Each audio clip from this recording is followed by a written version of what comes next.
ইমান ভাইয়ে না চিত্তরাজ অপেক্ষা করার এ ভূতাইনের ভাগালেন ইবেরে লইয়েরে ভার করে দিবেন লাই এখন তো এই ভূতাইন কটে পারে কি জানো এখন ইমানের ভিতর গুলোই না অবাধন ক্যাং করবো ওদের ক্যাং করা ব্যক্ত নয় এখন তো অনারা কলমা করবো গরজ যাই বউ বেটিরে কলমা পড়া গেল কত কষ্ট করি হবে 90 লাখ মানুষ মুসলমান করে কিন্তু যায় না বহুত কষ্ট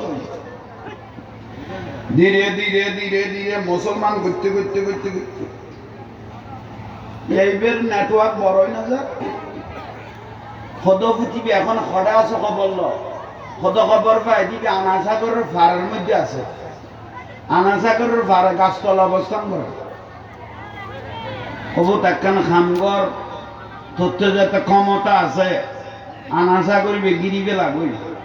দোয়ানদান যেগুন আছে ব্যাগ গুণের রেট এলাচ জারি করিবে কাছে যেন কোনো মাল সামো না নবেজের মতো ফানি যেন ব্যবহার নক খানা ফানি যেতে বন্ধ হয়ে যাবে গই জিন্দি যাবি বন্ধ হয়ে যাবে গই তৈরি যেত না সেটা নমাতার কাহিনী বুঝি